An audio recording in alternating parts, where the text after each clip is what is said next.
বন্ধুরা, আজ আমরা কথা হলো মহেন্দ্র সিং ধোনি কি আবার মাঠে নামতে চলেছেন, আর যদি খেলতে আসেন তবে কবে আসবেন, কোথায় খেলবেন, কার জায়গায় খেলতে পারেন, সবকিছু জানাবো আজকে এই ভিডিওতে। এই সিজনটা সিএসকে এর জন্য একদম সহজ ছিল না। টিমের একের পর এক প্লেয়ার চোট পেয়েছে, শুরু থেকেই যেন সমস্যা শেষ ছিল না, তবুও দলটা 10 পজিশন থেকে উঠে লড়াই করে অনেকটা উপরে এসেছে। তাই শেষে ফলাফল যাই হোক, এই কামব্যাকটা সত্যি দারুণ। সবচেয়ে বড় সমস্যা হয়েছে বোলিং লাইনে। নেথান লিনিং টুর্নামেন্ট শুরু হওয়ার আগেই ছিটকে গেলেন, তারপর স্পেসার জনসন ইঞ্জুরিতে পড়লেন। খালিল আহমেদ, যিনি পার পেতে দুর্দান্ত ভরসা ছিলেন, তিনি চোটের কারণে বাইরে চলে গেলেন। এরপর আকিল হোসেন ও গৌরপতির মতো কম অভিজ্ঞতা বোলার নিয়েই দলকে সামলাতে হচ্ছে, যদিও তারা নিজেদের 100% দেওয়ার চেষ্টা করছেন। জেমি ওভারটনের ব্যাপারে অনেকেই চিন্তা ছিলেন। দিল্লির বিরুদ্ধে ম্যাচে মাত্র 1 ওভার বল করায় সবাই ভেবেছিলেন বড় চোট পেয়েছে, তবে খবর অনুযায়ী চোটটা খুব গুরুতর নয়, সামান্য সমস্যা হয়েছে, পরের ম্যাচ থেকেই ঠিক হয়ে যাবে।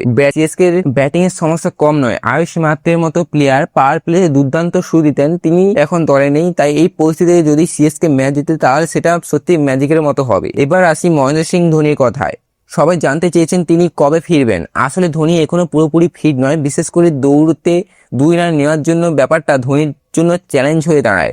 আর শেষ ওভারগুলোতে এই ছোট ছোট রানগুলো খুবই গুরুত্বপূর্ণ হয়ে যায়, তাই পুরোপুরি ফিট না হলে ধোনি মাঠে ফিরবেন না বলে মনে করা হচ্ছে। অনেক ম্যাচের আগে আজব ওঠে যে ধোনি ফিরছেন, কিন্তু শেষ পর্যন্ত দেখা যায় তিনি খেলবেন না। লখনৌর ম্যাচে নিয়ে এমন খবর শোনা যাচ্ছে, তবে এখনই তার খেলার সম্ভাবনা খুবই বেশি নয়। আর যদি ধোনি দলে ফেরেন তাহলে প্রশ্ন উঠবে কার জায়গায় খেলবেন।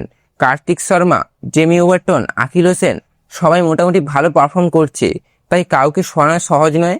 হয়তো শিবম দুবের জায়গাতে পরিবর্তন আসতে পারে, তাই তার ফর্ম খুব একটা ভালো চলছে না। ধোনি চাইবেন না কোনো ইনফর্ম তরুণ প্লেয়ার জায়গা নিতে খেলতে, তাই তাকে দলে আনতে গেলে প্লেইং 11 বড় পরিবর্তন করতে হবে। এছাড়াও উর্মিল পাটেল দারুণ ইম্প্যাক্ট ফেলছে, কম বল খেয়েও দ্রুত রান করছে।